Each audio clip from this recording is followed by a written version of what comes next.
Good evening, folks, and welcome to the 10th presentation for the 2023-24 season of Avalanche Canada's webinar series. My name is Brent Strand. I'm your producer for this evening. Lisa Perzoli is our moderator, and she'll be looking out for your questions in the Q&A box. We're excited to have you here and continue to share some great presentations with you this season. Over the last 3 years, we presented a variety of webinars and found that being online means we get to share our avalanche safety messaging with even more of you than ever before. We're stoked that you're with us this evening. We always appreciate you sharing these webinars with others who might enjoy them. Also appreciate you spending your time with us this evening. Our mission is to help educate backcountry users and so they can go out and play safe. We want you all to know more, go further, and come home. First of all, we'd like to acknowledge that our session is being hosted in the territory of 4 nations, the Sinnix, the Secwepemc, the Ktunaxa, and the Syilx. As a national organization, we also acknowledge the First Nations, Métis, and Inuit nations of whose land we live and recreate. First off, we'd like to start off by recognizing our sponsors for their loyal support in helping us to reach backcountry users. We have a bunch of government partners. Sorry, folks, I'm just trying to get this to full screen here. We have government partners, we have program partners. We also have some premier and sporting sponsors that are with us, as well as our contributors and lots of other folks. So this webinar is sponsored by Arc'teryx. They have been steadfast in supporting a supporting sponsor for more than 15 years. Their commitment is demonstrated through financial support, generous in-kind donations of products. Arc'teryx consistently lends support to our campaigns, providing prizes for Min of the Week competitions, webinars, this season's Arc'teryx prize draw. They have also generously supplied outerwear pieces for our field team uniforms, and we are very grateful for Arc'teryx's ongoing support for our public avalanche safety programs. So before we get off tonight, everyone's muted automatically. There'll be opportunities to ask questions. When you do so, you can raise your hand at the bottom and we'll draw upon you. I'll unmute you and you can ask that question personally of the presenter. That's the best interaction, I feel. Another way, if you just want to hit the keyboard there, you can type it into the Q&A box. Also a little tab located at the bottom of your screen. And then please put those questions in the Q&A so we can track them. It's much easier than the chat box. We're going to use the chat box for any web links and information along that lines for you folks to look at. So tonight's presentation, avalanche problems. What are they and why are they important? Probably everyone in this audience understands danger ratings. That is the first level of understanding the avalanche hazard. Is it low? Is it considerable?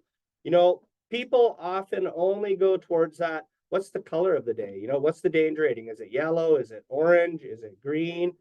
But the second level of really understanding the avalanche forecast is hitting that second tab over there and getting a handle on the avalanche problems.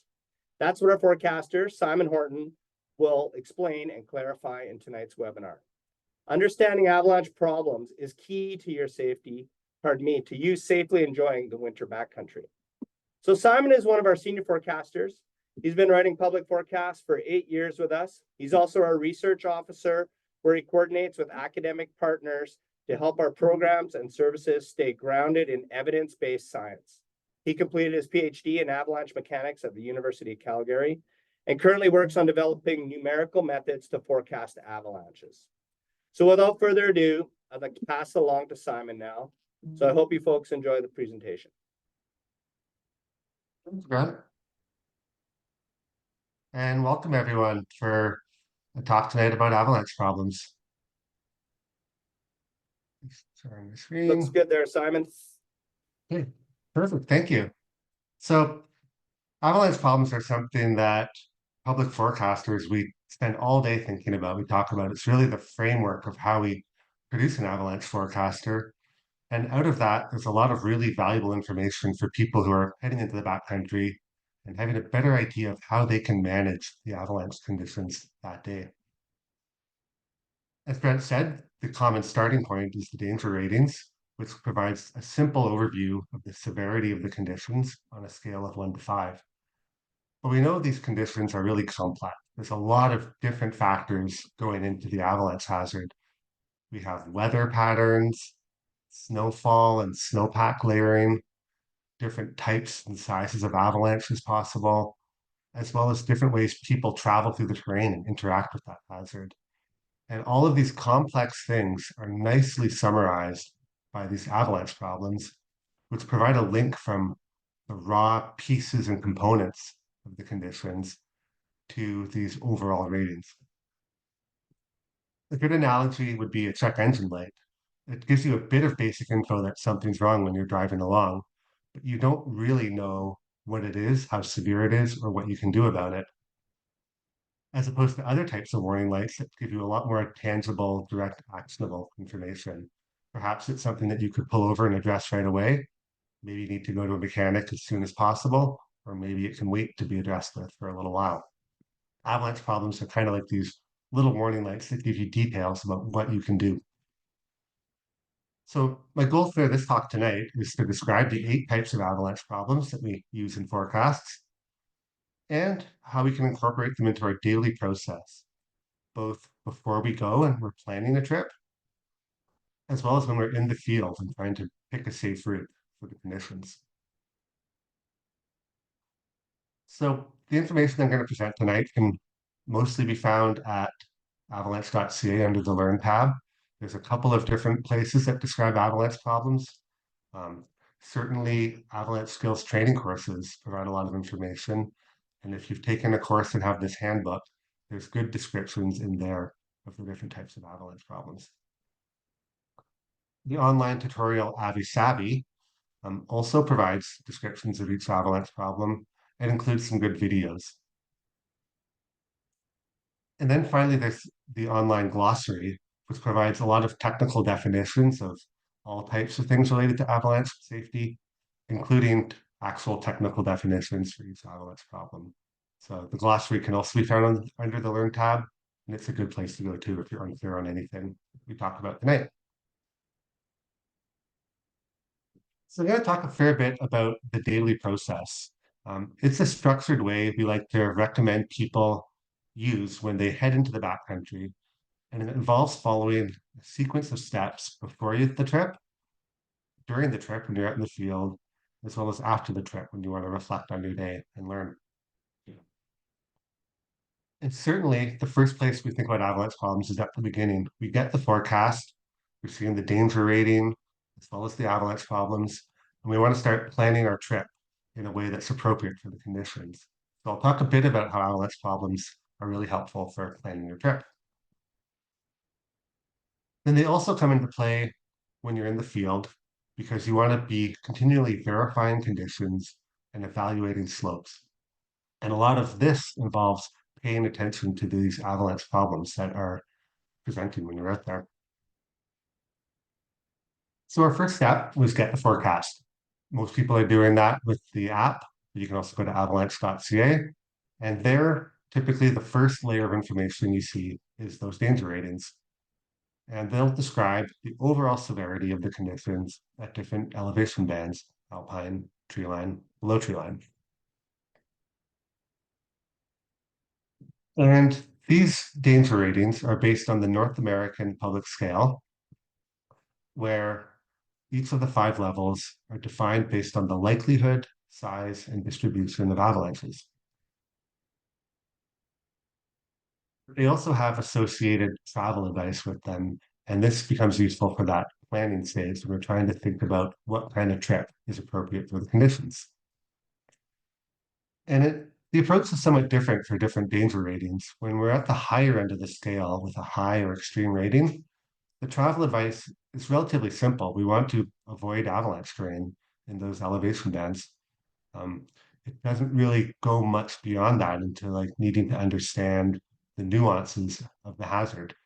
Really knowing that it's a high level of danger means you're going to have pretty limited options in where you travel. You're not going into avalanche terrain. Likewise, at the lower end of the scale, it's also fairly simple. It's generally safe conditions, and we're watching for small avalanches on small isolated terrain features. Again, somewhat simpler for trip planning. It's these intermediate levels of moderate and considerable where planning a trip is more difficult. And it's kind of because the travel advice with that is somewhat vague. We expect some slopes to be safe and some slopes to be dangerous. And so the travel advice with these ratings is cautious route finding, identify features of concern, these types of kind of general ideas that suggest that it could be tricky to find a route. But with the danger rating alone, it doesn't really tell you what are your features of concern, how do you cautiously find a route? And these are the danger levels where avalanche problems come in most handy, in my opinion. You can also just use the danger ratings in a fairly simple way to plan a trip by linking that with avalanche terrain exposure ratings. So these are a system of rating areas of terrain as simple, challenging, or complex, and then using the evaluator lookup table to see for that severity or that type of terrain and the current avalanche danger, whether we recommend normal caution, extra caution, or not recommended for that type of terrain. And this is a tool that you can get through the trip planner under the resources tab at avalanche.ca. You may not be familiar, but if you go here, many popular areas do have these terrain ratings. And so in this case, this morning I went in to the North Shore area and clicked on a zone on Mount Seymour, and it pulled up the chart showing that in that area we have challenging avalanche terrain. And for the current danger rating of moderate, we recommend caution, normal caution. So it'd be reasonable to plan a trip provided you use good travel habits. But now we want to look into how avalanche problems can tell us more about planning a safe trip. And so what exactly is an avalanche problem? There's a couple of different kind of ideas that are discussed with there. Um, you can describe them as a expected pattern for the avalanches that day, or a set of factors that describe the hazard. They can also be thought of just as common scenarios. What is the general scenario you're going to encounter out there? Probably the best way to think of them, though, is that it's a set of ideas about how we can best manage terrain when traveling in the backcountry.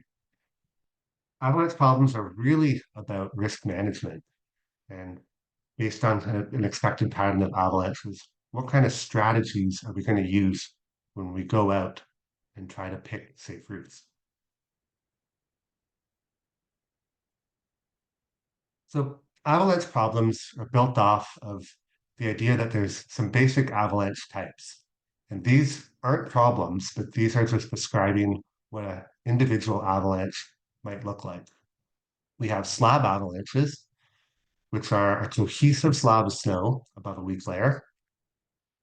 Loose avalanches, which is snow near the surface that has low cohesion, starts as a failing as a point and spreads out as it moves down the slope. And we have cornices as a unique type of avalanche where there's a block of overhanging snow that breaks off and falls down the slope. But now if we want to look at the types of avalanche problems, we see that there's a bit more, we have more options in how we describe the avalanche, excuse me, conditions. We find there's 5 common patterns of slab avalanches: storm, wind, persistent, heat persistent, and wet. 2 types of loose avalanches, wet and dry, and cornices. And this composes the 8 types of problems that we use in our forecasts. And in my opinion, these first 4 are the most important for most recreation, especially in the winter months. These tend to be the larger avalanches that are associated with accidents.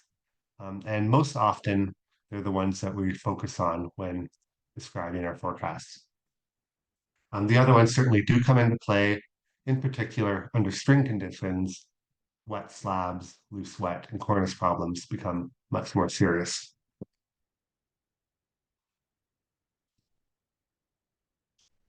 So I'll go through each of these 8 problem types and describe some of their basic characteristics, but more importantly, how we can manage them when we're planning the trip into the backcountry.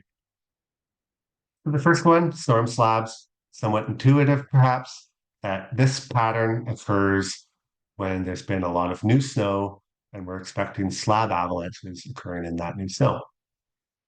A general rule of thumb is if there's been 30 centimeters of new snow in the past 48 hours, we can expect to have storm slab problems. And generally, the likelihood and size of these avalanches will increase with the amount of snowfall. These problems are quite widespread across terrain, generally any steep terrain, especially more than 35 degrees, we can expect these. They're often worse in wind affected terrain because usually snowfall comes with wind and storms. So we tend to see bigger, more likely avalanches where we have that combination of new snow and wind. And we also see they often are triggered around convexity. So here's a video here of a rider coming over convexity and triggering a somewhat large storm slab avalanche.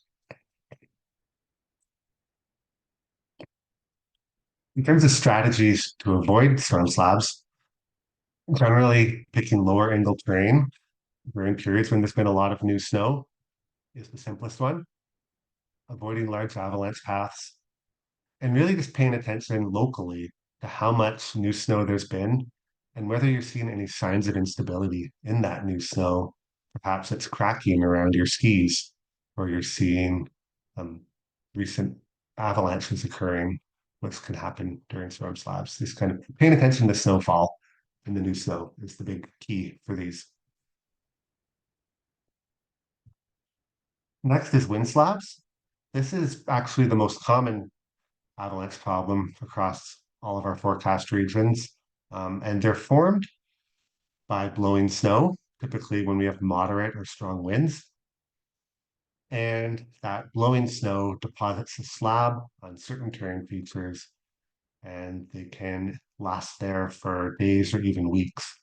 The case right now for most of Western Canada, for the past week, we've seen lots of wind slabs occurring. It hasn't snowed a lot in many areas, but the wind from last week has left slabs that have been causing avalanche problems. They form in pretty specific types of terrain, and it's always some type of downwind terrain feature. So the most common example would be with a ridge. It's usually blowing snow from one side of the ridge to the other, and you expect avalanches on the side that the wind has been blown to. Or if the wind's blowing across a slope, we can get slabs to form on the sides of gullies or any kind of rib features, what we call cross-loading. So if we want to manage a wind slab problem, the key idea is identifying that wind effect near the surface. And you can do that visually. For example, in this photo here, that terrain in the background, we see kind of pillowy, rippled texture. We can see that it's been wind affected, and I would be suspect of wind slabs on any of the steeper parts of the terrain back there. You can also often feel it. You've likely, when traveling,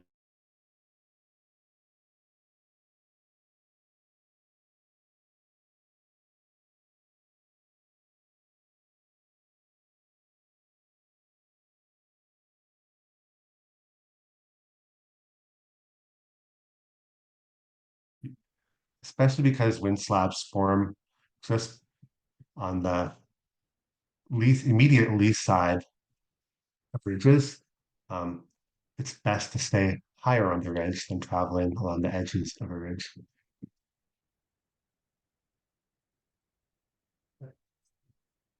Great. Now we get to the trickier problems, persistent slab avalanche problems.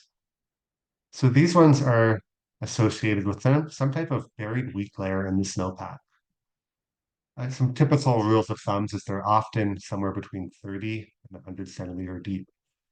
Often a weak layer is made up of certain types of grains, like weak surface ore, facets, and often occurring around crust layers as well. These types of weak layers are often easily identified using snow tests or snowpack tests, as shown here with one of our field team members, identifying that weak layer in the snowpack. And then the structure of the snowpack tends to produce some large and alarming avalanches, sometimes surprising. They can propagate widely. So in this photo, the avalanche was triggered on one side of this mountain and propagated 180 degrees all the way around onto another side of the mountain. And this is not that uncommon with persistent slab problem types. You can get wide propagations. We can also get remote triggering, which this video will show a snowmobiler traveling on a lower angle slope causes an avalanche on a steeper slope nearby.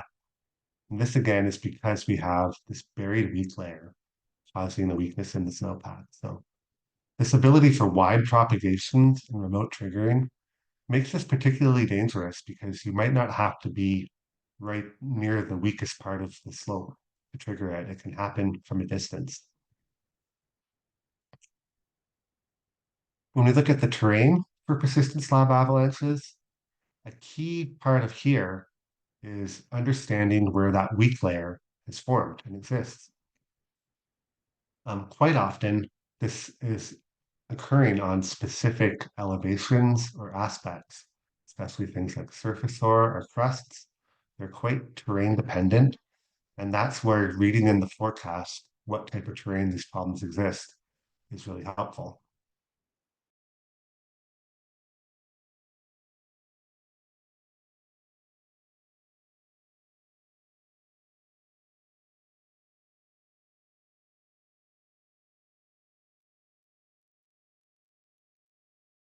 Your mic just cut out there, Simon. Oh, Oh, am I still there? you are. Yeah. Okay, sorry. Do I have a steady connection now? Yes, it looked like your mic cut out and then you froze briefly. So, yeah. Okay, sorry. Let me know if it happens again. Yeah. Cool. For managing these persistent problems, we generally, again, need to go to lower angle terrain. Be careful when we're traveling around convexities or below a steep slope because remote triggering could be possible. And the key idea is generally having patience. They typically take several weeks or months even to resolve and strengthen. And during that time, you might just have to avoid steeper terrain in the areas where those weak layers exist.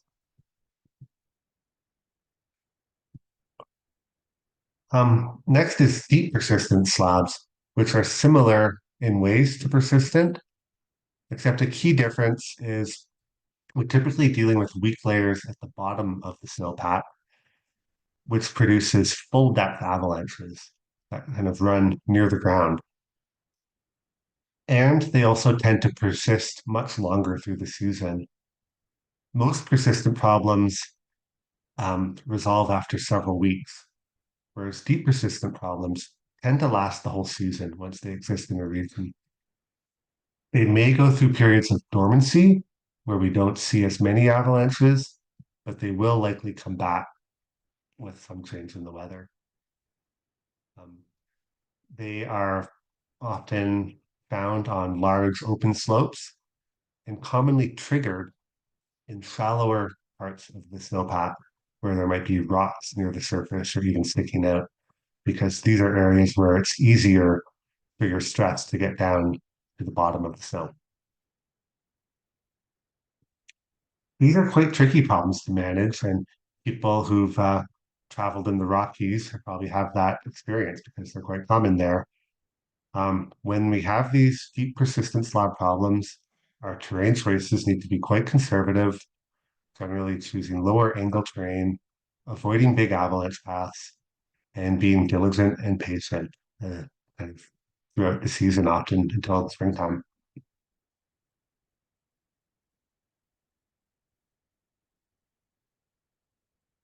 Okay, so that's the big four avalanche problems: wind, storm, persistent, and deep persistent.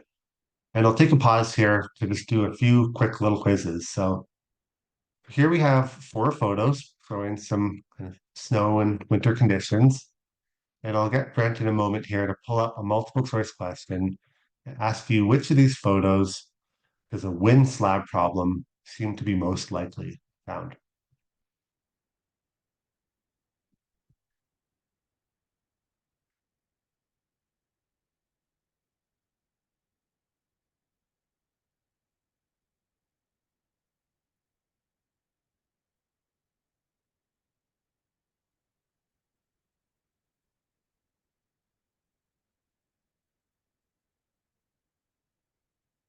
Okay, you can see the results there. Brent, everyone can see those results, right?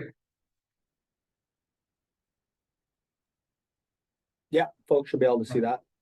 Cool. So it looks like most people sort of see, and that does seem like a good option there. Some of the key things we can see is that there's wind transport happening in this actual photo, these plumes of snow you can see on the ridges. Often you can look for that even when you're traveling down at lower elevations to get a sense of what could be going on in the alpine. These plumes of snow suggest wind slabs could be forming below them. And in the foreground, we also see ripples um, in the snow, and this texture caused by wind blowing across that slope.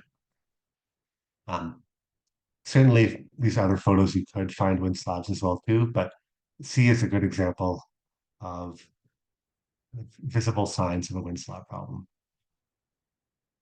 Okay, next question is the same, but for a storm slab problem.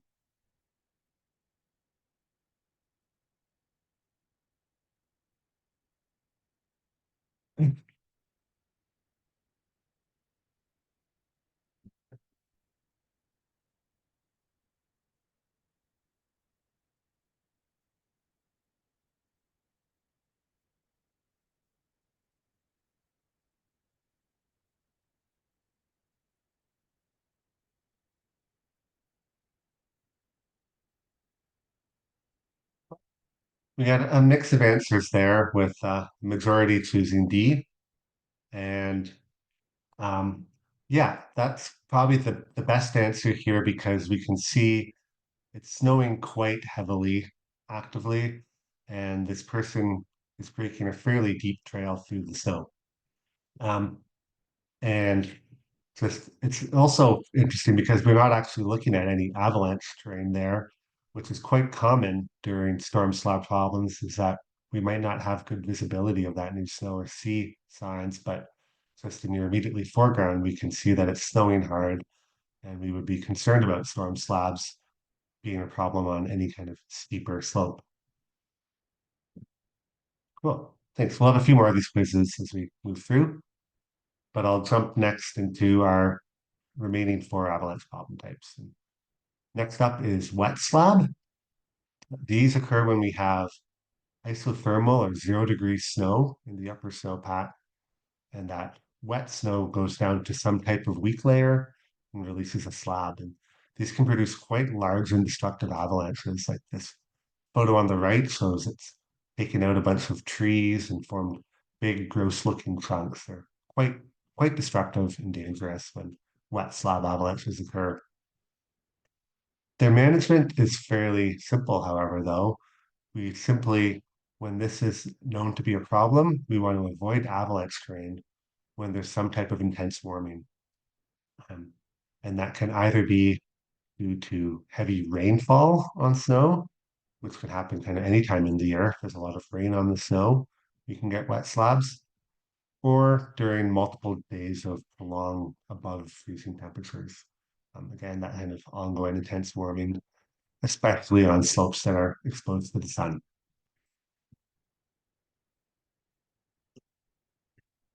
Then we have loose wet avalanches, which are similar in that we're involving wet snow at the surface, except here we don't have a weak layer.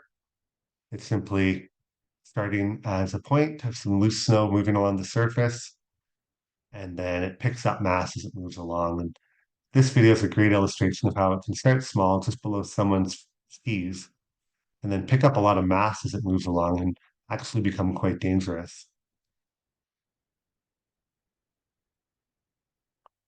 So this type of avalanche is often occurring on steeper slopes, especially those that are sun exposed.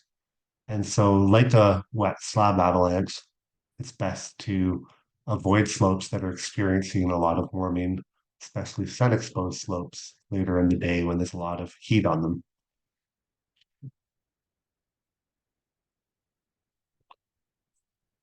Then we have loose dry avalanches. This is also surface snow with low cohesion, except it's dry and often cold. Um, and it's most common to occur on steeper terrain and poses the greatest challenge when we have terrain traps. For example, if we are riding on a steeper slope, if there's any types of cliffs or kind of creeks or gully features, that small bit of dry, loose snow can become more consequential with a terrain trap. Um, Ice climbers too often experience this problem as some climbs have terrain that will funnel loose snow onto them in there. So it's quite a relevant problem for many climbers and generally people who are recreating in steeper terrain. They're most common during storms when there's been a lot of new low density snow, and sometimes can also occur just when it's been very cold for a long period of time. Those cold temperatures can cause the surface snow to facet and lose cohesion.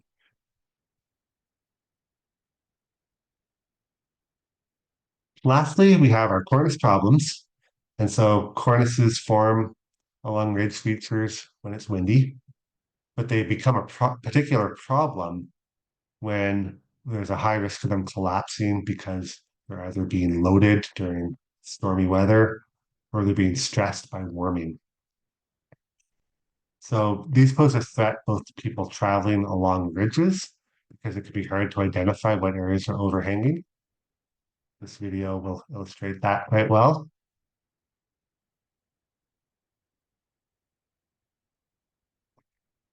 And it can also be a hazard if you're traveling on slopes below a cornice, for example, across this photo on the left. Um, Either you can be at risk of the cornice chunk of snow falling and hitting you itself, or if we have a second avalanche problem, some type of slab problem, for example, the cornice can be a trigger for another type of avalanche. And the general management ideas for a cornice problem is to be really cautious when you're traveling on or near ridges.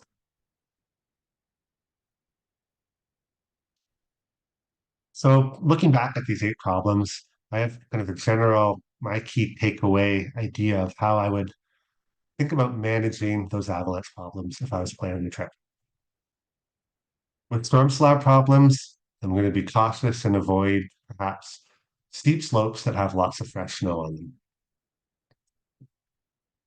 A wind slab problem, I'm really going to pay attention for wind loading, both visual and kind of feeling for signs of where wind slabs could have formed.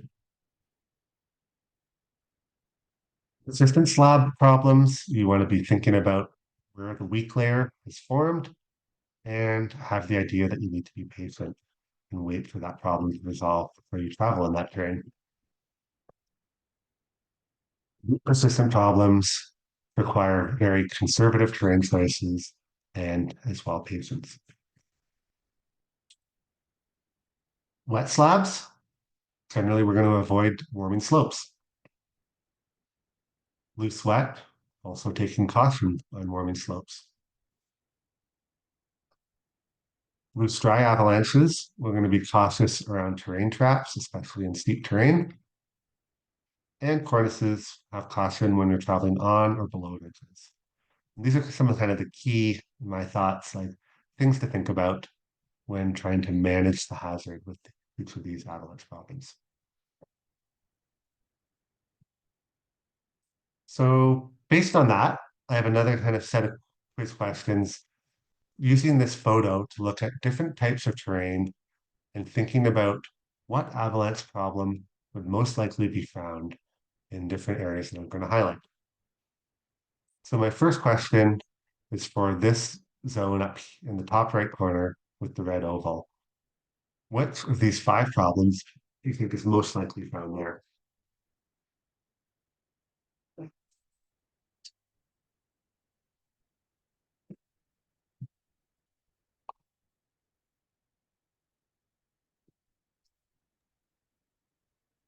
Hey, Simon, can you move that dialog box down a bit, just so folks can see that question, the Yeah. 5 questions? I guess they're in the Q&A there too.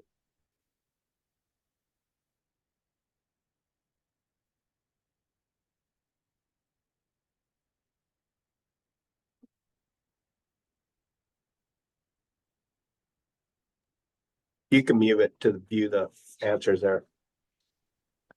Yeah, did. Perfect. So I have my control bar blocking some things here, but I see here, okay, we have a good mix of response. Some with the most common answers being wind slab, persistent, and cornice. Um, yeah, and they're all definitely reasonable answers there. Um, I would think wind slab and persistent are good examples. Certainly that location just below a ridgeline makes it definitely possible for a wind slab problem to be found there, if its proximity to that ridge. Um, persistent slab could also be a problem, especially in looking at that terrain. It seems like where you might get a crust, a sun crust to form, and perhaps a weak layer above that, it becomes a problem. But those would be key ones there. And under most conditions, a wind slab problem would be quite likely there. It doesn't look like it does really form a large cornice, at least in this photo in that area. Next, we'll look kind of at this slope lower down in the middle of the screen, this kind of open, sunny, forested area. You can put the quiz question up for that one.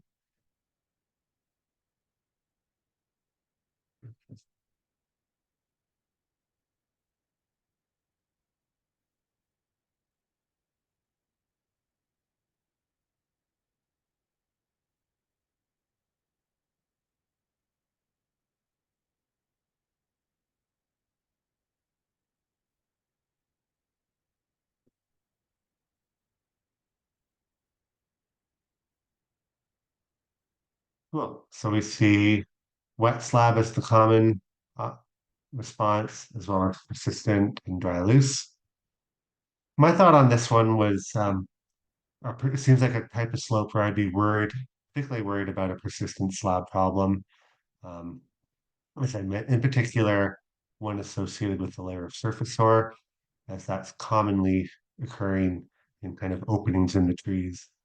Unlike other problems, persistent slabs are often found in this kind of more sheltered terrain. Um, certainly, we could get a wet slab there in the springtime, but if we're looking kind of in the photo of the conditions here, you can see there's still snow in the trees. It doesn't look like it's fully spring conditions yet. So a persistent slab is probably the best choice for that one. And lastly, this kind of terrain in the top left corner. I'm hoping my control bar isn't blocking that. Is it, Brent? Yeah, it is a bit. If you go to your more 3 dots there, I think you can hit hide your hide floating meeting controls. There you Yeah, go. high floating neutrals. Okay, sorry. There, now we can better see that place in the top.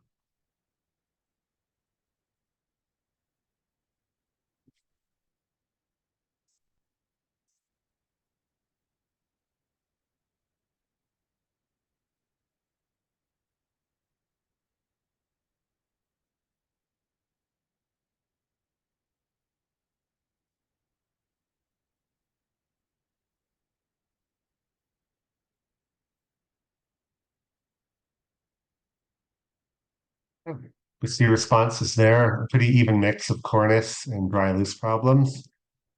And yeah, those are both great answers there. We do see some small signs of cornices forming, but that area as a whole definitely would be concerning about loose dry avalanches, whether it was kind of mountaineers traveling in terrain like that, or some type of extreme skiing through there, it seems like a loose drive problem would be definitely a concern in that type of terrain.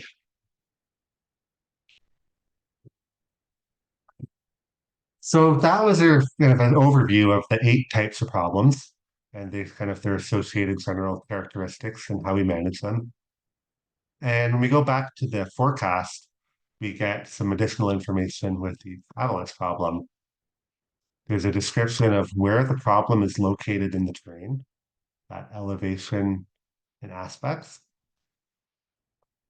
There's how likely is it that an avalanche will occur, the chance of avalanches, and how big would an avalanche be?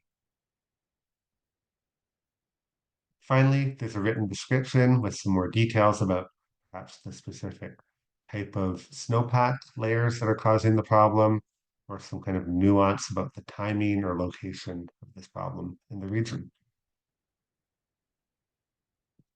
And we often have multiple avalanche problems at the same time. If there's multiple things happening in the snow, we can have up to 3, in fact, in a public forecast. And it's helpful to know that a lot of focus is put into ordering these problems, so that the most important one is number 1.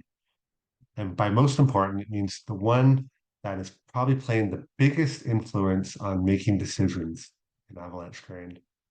And how do we determine that?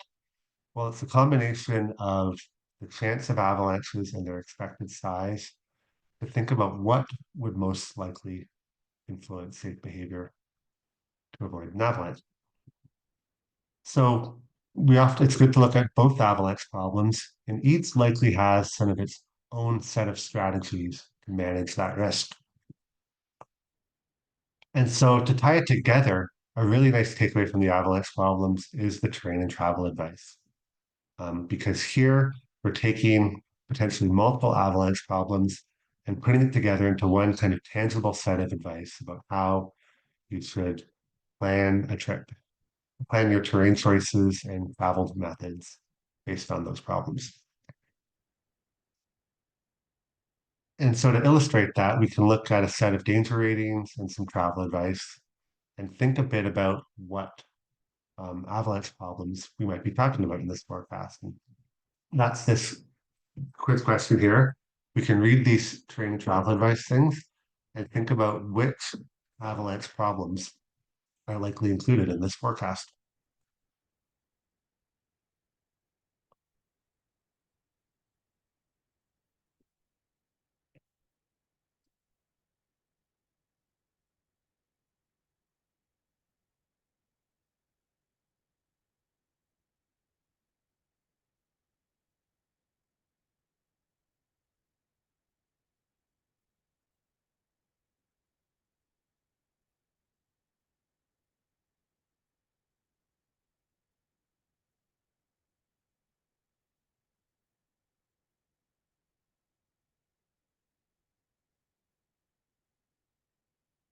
Okay, so most common response was 4 wind slab and deep persistent with some wind slab and persistent. So let's kind of talk through each of these 3 statements. The first one, if triggered, wind slab avalanches may step down to deeper layers, resulting in large avalanches.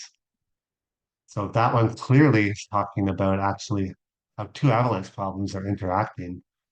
It's identifying that there is a wind slab problem, but also that there's concern that this one will combine with a different problem that has deeper layers and large avalanches. So that means it could either be a persistent or a deep persistent slab.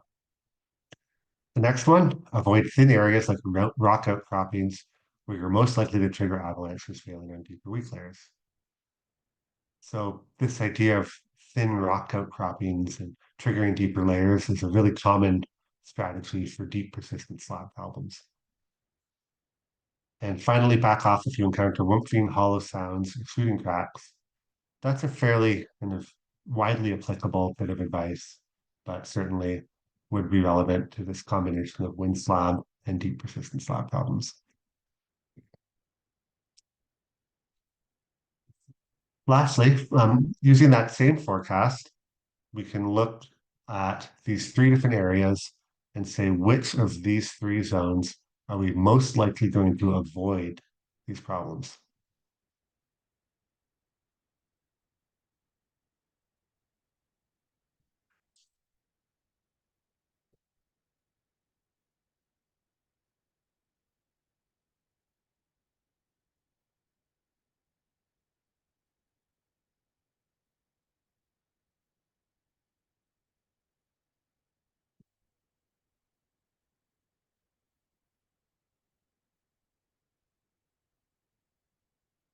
Well, a mixed response is there.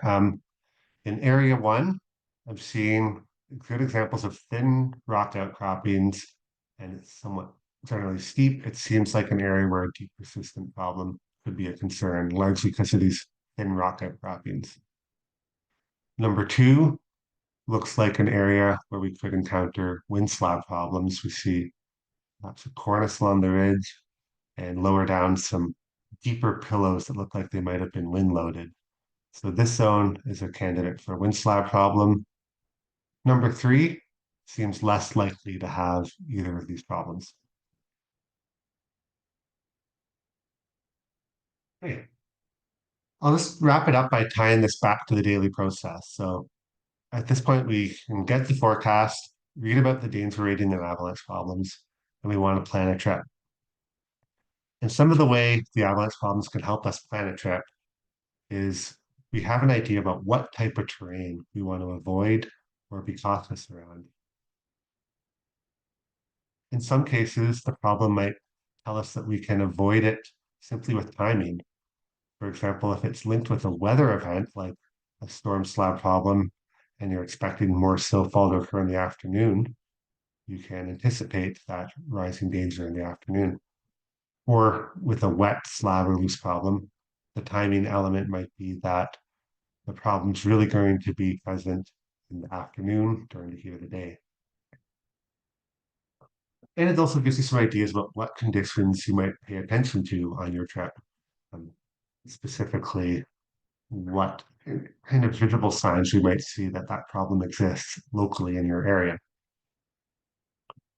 And that is the next part of the daily process when we're in the field and want to verify the conditions.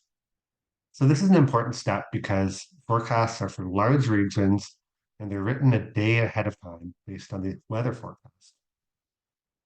So because of that, when you're traveling around, you want to verify those local conditions. And quite often knowing the avalanche problem tells you which conditions you want to pay attention to. Certainly for storm and wind slab problems, we can pay attention to new snow accumulations and visible signs of wind loading. For the wet types of problems, you can pay attention to air temperature and sun. And I guess I just will note that for the persistent and deep persistent, it's much more difficult to verify on the spot in the field. And it's definitely a trickier problem to manage. And those types of field conditions take a lot of experience and practice and aren't as direct or easy to apply as some of the other types of problems. And we can see how this all comes together when we evaluate slopes, when we look at the evaluator slope evaluation card. So the idea here is we can look at some local avalanche conditions and the terrain characteristics to see whether a slope should be considered, not recommended, or be approached with extra caution, where you want to be very careful with how you move through the terrain. If you look at the avalanche conditions, a lot of it is tied to the avalanche problems. First off, one of the checklist items is there a persistent or deep persistent problem in snowpack? Then we have recent loading. Has there been roughly 30 centimeters of new snow in the last 48 hours or significant wind transport, rain? These are both really good local techniques to see whether we have a storm or wind slab problem. And then critical warming often ties into our wet problems. Has there been a rapid rise in temperature to near 0 degrees? Is the upper snowpack wet due to strong sun, above freezing air temperatures or rain? So really a lot of what we're looking for when looking at local avalanche conditions is verifying whether these avalanche problems are present.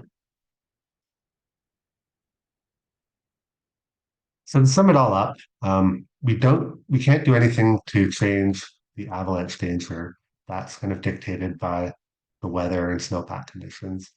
But we can control our risk by choosing where, when, and how we travel. And those where and when components in particular are very well explained by avalanche problems. So I encourage people to take a look at those and think about them more critically when you're planning a trip and choosing a route in the backcountry. Thank you very much, and I'd be happy to stay on to answer some questions.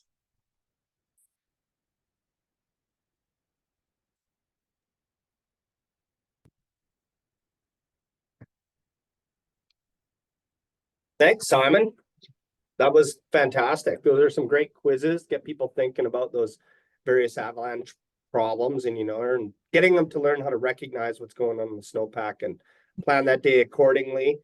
I like the part where you talk about the train and travel advice in our forecasts. I think we help tie it together to get a little abbreviated version to get people thinking about that stuff as well. Currently, we don't have any questions from the floor. I know it usually takes like one person to start it, and then next thing you know, we have 5 or so. But Simon's just waiting for them, folks. Any questions out there pertaining to avalanche problems or anything else relating to forecasts or avalanche-related information? I think you must have explained it quite well.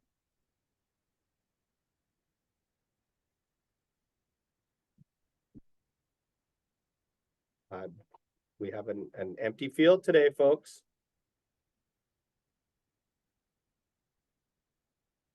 Oh, I got a question from Ross Jones. Go ahead, Ross. Raise your hand there. You can unmute yourself.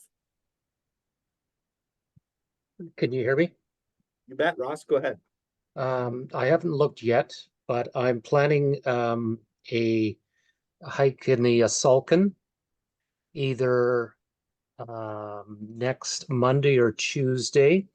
Obviously, that's a little ways out, but to your knowledge, Simon, and how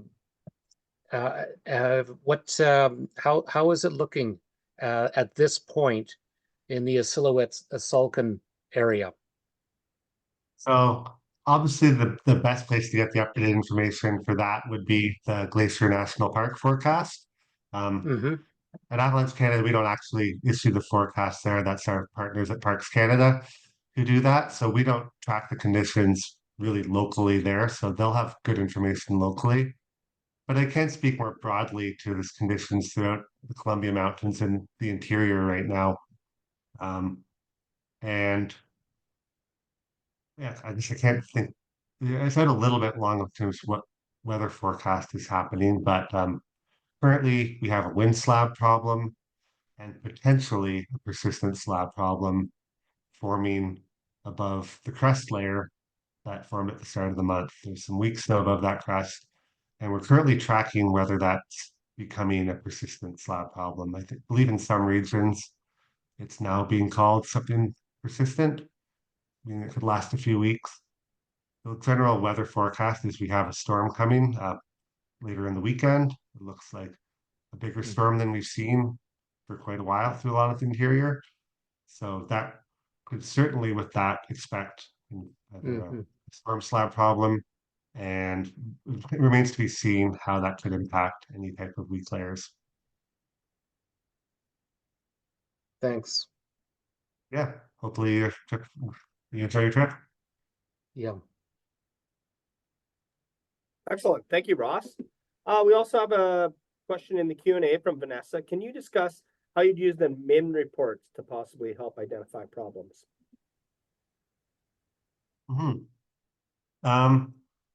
Well, that's a good question. For one, definitely photos are really helpful, especially if there's a photo of an avalanche. But generally, when we go back to that slope evaluator card and those kind of local signs of avalanche conditions, I'd be looking for any kind of evidence of a persistent or deep persistent problem from that MIN report, whether that's they saw an avalanche or they maybe done a snow profile or some tests on a layer. you could also look for information about critical loading or warming in that area. And in fact, quite often, one of the options when people submit a min report is there's some check boxes about whether they saw critical loading or warming. So you might get some information right there.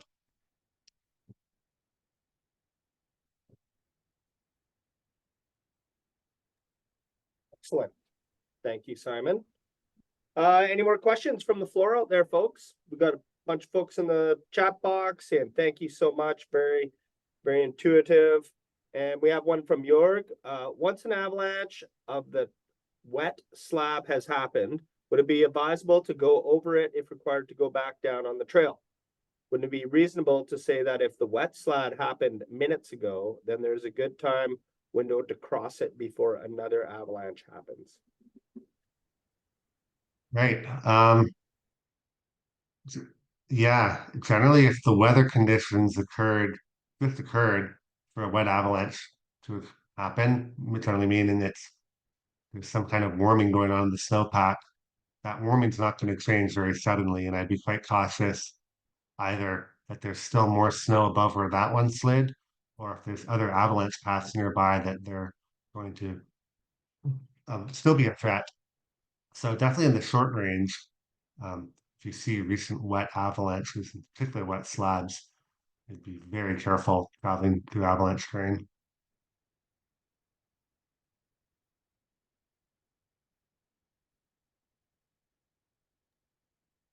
Any more questions, folks?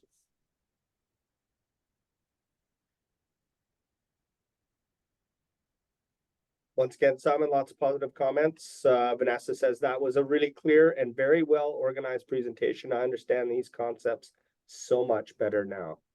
And I think it's so good to describe these avalanche problems. You know, currently in our forecast, it used to be the second tab over on your description if you want more information. Now with our forecast, we have a scrolling forecast system now. So you just continue to scroll down in the information pane there on the right-hand side of our forecast to get to the avalanche problems.